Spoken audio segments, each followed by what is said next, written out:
Hi students, ഇന്ന് discuss ചെയ്യുന്നത് നമ്മൾ പുതിയ ഒരു ചാപ്റ്ററാണ്. Chapter 1 single entry system of accounting ആണ്.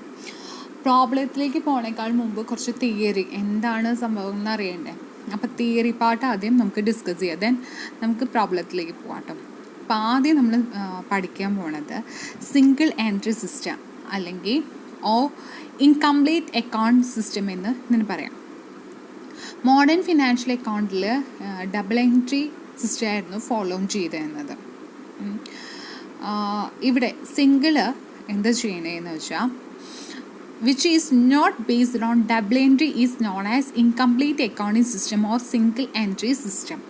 അതായത് സിംഗിൾ എൻട്രി എന്ന് പറയുന്നത് ഡബിൾ എൻട്രി സിസ്റ്റത്തിൻ്റെ പ്രിൻസിപ്പിൾസ് അതൊന്നും അനുസരിക്കാണ്ട് തയ്യാറാക്കുന്ന ഒരു അക്കൗണ്ടിങ് സിസ്റ്റത്തിനെ പറയുന്നതാണ് സിംഗിൾ എൻട്രി സിസ്റ്റം എന്നാണ്.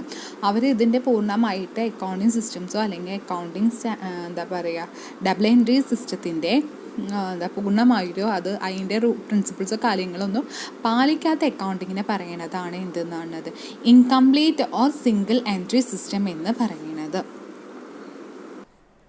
അപ്പോൾ എന്ത് ഡബിൾ എൻട്രി സിസ്റ്റം എന്ന് അറിയാം നിങ്ങൾക്ക്? ഡബിൾ എൻട്രി സിസ്റ്റം എന്ന് പറഞ്ഞാൽ രണ്ട് അക്കൗണ്ട്സ്, അതായത് ഡെബിറ്റും അക്കൗണ്ടും ക്രെഡിറ്റ് അക്കൗണ്ടും ഒരേപോലെ റെക്കോർഡ് ചെയ്യുന്ന സിസ്റ്റത്തിനെ പറയുന്നതാണ് ഡബിൾ എൻട്രി സിസ്റ്റം എന്ന് പറയുന്നത്. So in single method in nutshell, അതായത് നട്ട്ഷെൽ എന്ന് പറഞ്ഞാൽ ചുരുക്കത്തിൽ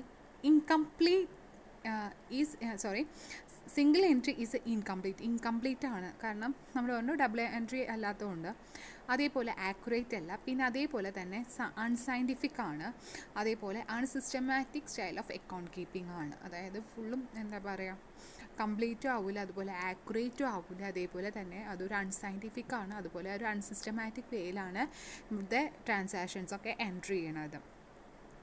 A cash book and personal ledger are recorded which the trader usually maintains.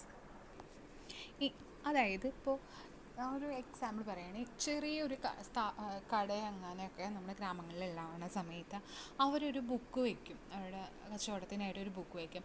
അതിൽ ഇങ്ങനെ ഈ ഡബിൾ എൻട്രി സിസ്റ്റത്തിൻ്റെ ഫോർമാറ്റോ അല്ലെങ്കിൽ അവിടുത്തെ പ്രിൻസിപ്പിളൊന്നും കീപ്പ് ചെയ്യാണ്ട് അവരൊരു ക്യാഷിൻ്റെ കാര്യം മാത്രം എഴുതി വെക്കുകയാണ്, ഒരു ബുക്ക് എന്തായാലും അവർ വെക്കും അല്ലേ. അല്ലെങ്കിൽ ഒരു പേഴ്സണൽ ലെഡ്ജർ ആർക്ക് തരാണ്ട്, ആരൊക്കെ കടം തരാണ്ട്, അല്ലെങ്കിൽ നമുക്ക് ബാലൻസ് കൊടുക്കാനുള്ള അങ്ങനെയൊക്കെ എഴുതി വെക്കില്ലേ.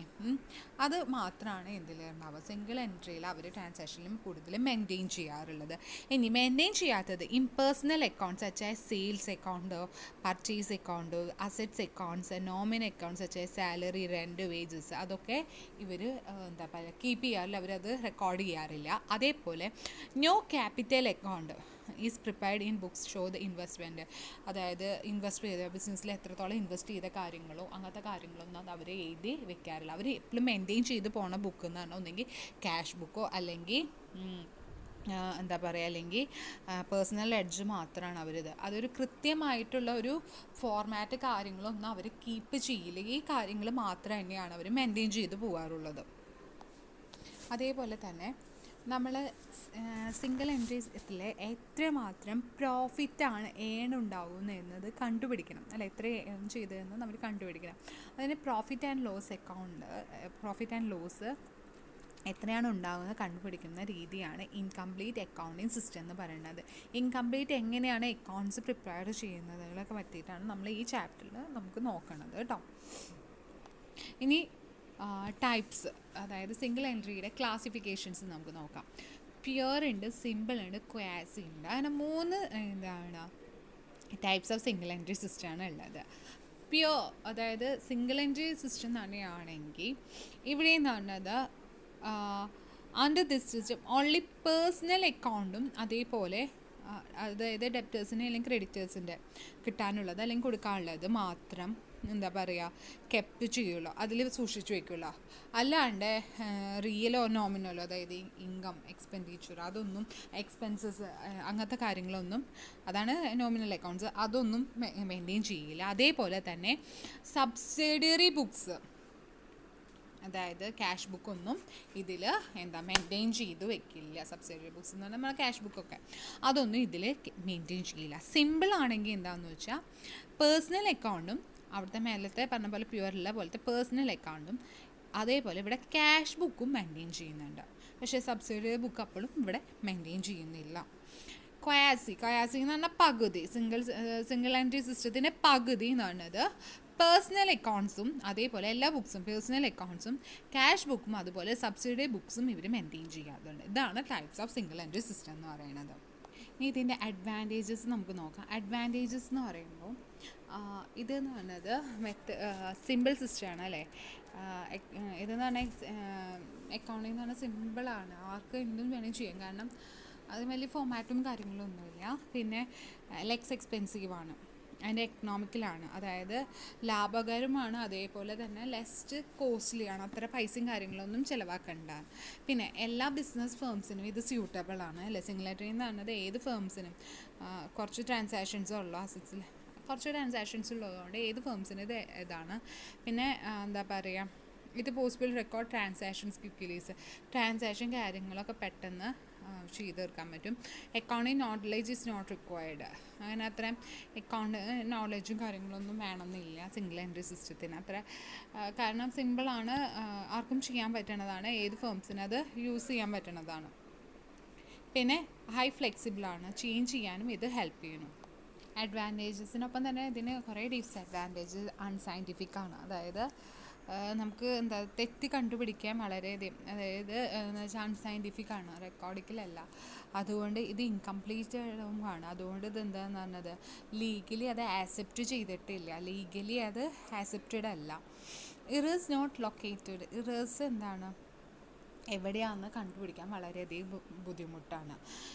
എവിടെയാണ് എന്താണ് എന്നൊന്നും കണ്ടുപിടിക്കുക, കാരണം അത് പ്രോപ്പർലി മെയിൻറ്റെയിൻ ചെയ്തിട്ടില്ല.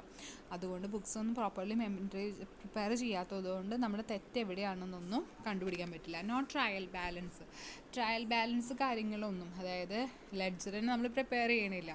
സോ ലെഡ്ജറിൻ്റെ ബാലൻസ് ആണല്ലോ നമ്മൾ അക്കൗണ്ടിങ്ങിലാണല്ലോ പ്രിപ്പയർ ചെയ്യാൻ വേണ്ടി യൂസ് ചെയ്യുക. അപ്പോൾ അതുകൊണ്ട് ട്രയൽ ബാലൻസ് കാര്യങ്ങളൊന്നും ഇതിൽ യൂസ് ചെയ്യണില്ല. അതുകൊണ്ട് തന്നെ arithmetic accuracy book cannot be checked. Financial statement not prepared, അതായത് ട്രേഡിംഗ് പ്രോഫിറ്റ് ആൻഡ് ലോസ് അക്കൗണ്ടോ അല്ലെങ്കിൽ ബാലൻസ് ഷീറ്റോ ആ കാര്യങ്ങളൊന്നും ഇതിൽ പ്രിപ്പയർ ചെയ്യണില്ല. ഇതൊരു ജസ്റ്റ് എഴുതി വെക്കണമെന്നും അതില്ല. അതുകൊണ്ട് ഫോർമാറ്റ് കാര്യങ്ങളൊന്നും കീപ്പ് ചെയ്യാത്തതുകൊണ്ട് അത് അങ്ങനത്തെ ഒന്നുമില്ല. പിന്നെ it difficult to detect errors and fraud ഉണ്ടാക്കാൻ ചാൻസ് ഉണ്ട്, ബിക്കോസ് അക്കൗണ്ട്സ് ആർ ഇൻകംപ്ലീറ്റ് ആണ്. അതുപോലെ it not accepted income tax authority, ഇതൊരു ഫോർമാറ്റ് കാര്യങ്ങൾ കീപ്പ് ചെയ്യാത്തതുകൊണ്ട് ഇൻകം ടാക്സ് അതോറിറ്റി ഒന്നും ഇത് ആക്സെപ്റ്റ് ചെയ്യണതല്ല. പിന്നെ ലാർജ് കൺസേൺസ്, അതായത് വലിയ കമ്പനികൾക്കൊന്നും ഇത് സ്യൂട്ടല്ല. സ്മോൾ സ്കെയിൽ സെക്ടേഴ്സിനാണ് ഇത് കൂടുതൽ സ്യൂട്ട്, ലാർജ് സ്കെയിൽസിനൊന്നും ഇത് സ്യൂട്ടബിൾ അല്ല. പിന്നെ ഒരു ലോസ് അല്ലെങ്കിൽ damage, in case of loss or damage to goods or asset the amount of claim cannot be ascertain correct due to incomplete records. ഇത് നമുക്ക് ക്ലെയിം ചെയ്യാൻ പറ്റില്ല, കാരണം എന്തെങ്കിലും ലോസും കാര്യങ്ങളും ഉണ്ടായാൽ നമുക്കിത് ക്ലെയിം ചെയ്യാൻ പറ്റില്ല, കാരണം അതിൽ ഇൻകംപ്ലീറ്റ് ആയിട്ടുള്ള റെക്കോർഡ്സ് ആയതുകൊണ്ട് ഇത് നമുക്ക് ക്ലെയിം ചെയ്യാൻ സാധ്യതയില്ല. ഇനി ഇവർ തമ്മിലെ വ്യത്യാസം, സിംഗിൾ എൻട്രി സിസ്റ്റവും ഡബിൾ എൻട്രി സിസ്റ്റവും തമ്മിലുള്ള വ്യത്യാസങ്ങൾ എന്താണെന്ന്. ഇതിൽ മീനിങ് എന്ന് പറഞ്ഞാൽ സിംഗിൾ എൻട്രി സിസ്റ്റത്തിൽ incomplete and unscientific and unsystematic ആണ്. സിംഗിൾ എൻട്രി നമ്മൾ പറഞ്ഞു, ഇതെന്ന് പറഞ്ഞത് അൺസയൻറ്റിഫിക്കും സയൻറ്റിഫിക്കുമാണ്, അതേപോലെ തന്നെ എന്താ പറയുക സിസ്റ്റമാറ്റിക്കുമാണ്. എന്നാൽ ഡബിൾ എൻട്രി എന്ന് പറഞ്ഞത് ഒരു സിസ്റ്റമാറ്റിക്കും അതുപോലെ സയൻറ്റിഫിക്കുമാണ്. ഇതിൽ രണ്ട് ആസ്പെക്ട്സ് ഉണ്ട്. ഒന്ന് dual aspects are transaction are not recorded, അതായത് ഇവിടെ എന്താ പറയുക ഡ്യുവൽ ആസ്പെക്ട്സ്, അത് ഡെബിറ്റ് ക്രെഡിറ്റ് ആ ആസ്പെക്ട്സ് ഒന്നും ഇതിൽ റെക്കോർഡ് ചെയ്യില്ല, മറ്റേതിൽ റെക്കോർഡ് ചെയ്യും. സിംഗിൾ എൻട്രിയിൽ ട്രയൽ ബാലൻസ് പ്രിപ്പയർ ചെയ്യില്ല, എന്നാൽ ഡബിൾ എൻട്രിയിൽ ഇത് പ്രിപ്പയർ ചെയ്യും. Arithmetic accuracy cannot be checked in trial balance it's not prepared. Arithmetical accuracy, അതായത് ട്രയൽ ബാലൻസ് പ്രിപ്പയർ ചെയ്യാത്തതുകൊണ്ട് അരിത്തമാറ്റിക്കൽ, അതായത് ബാലൻസ് കാര്യങ്ങളൊന്നും നമ്മൾ ചെക്ക് ചെയ്യില്ല, ഇവിടെ ചെക്ക് ചെയ്യും. ഇവിടെ മെയിൻലി പ്രോഫിറ്റ് ആയിരിക്കും എന്താ പറയുക എസ്റ്റിമേറ്റ് ചെയ്യണം, മറ്റേത് നെറ്റ് പ്രോഫിറ്റ്. ഇവിടെ സിംഗിൾ എൻട്രിയിൽ ബാലൻസ് ഷീറ്റൊന്നും പ്രിപ്പയർ ചെയ്യണില്ല, അതുകൊണ്ട് ഫിനാൻസ് പൊസിഷൻ്റെ കാര്യങ്ങളൊന്നും അറിയണില്ല, അതുകൊണ്ട് ബാലൻസ് ഷീറ്റ് പ്രിപ്പയർ ചെയ്യണില്ല. ഡബിൾ എൻട്രിയിൽ ബാലൻസ് ഷീറ്റ് പ്രിപ്പയർ ചെയ്യണം. സിംഗിൾ എൻട്രി സിസ്റ്റത്തിൽ ടാക്സ്, അതായത് ടാക്സ് ഓഫീസേഴ്സ് അത് ആക്സെപ്റ്റ് ചെയ്യും, മറ്റേതിൽ ആക്സെപ്റ്റ് ചെയ്യും. ടാക്സ് അതോറിറ്റീസ് ആക്സെപ്റ്റ് ചെയ്യും, മറ്റേതിൽ എന്താ പറയുക അത് ഡബിൾ എൻട്രിയിൽ ആക്സെപ്റ്റ് ചെയ്യും, സിംഗിൾ എൻട്രിയിൽ ഇത് ആക്സെപ്റ്റ് ചെയ്യില്ല. അപ്പോൾ ഇതൊക്കെയാണ് അതിൻ്റെ ഡിഫറൻസ് എന്ന് പറയുന്നത്. Thank you.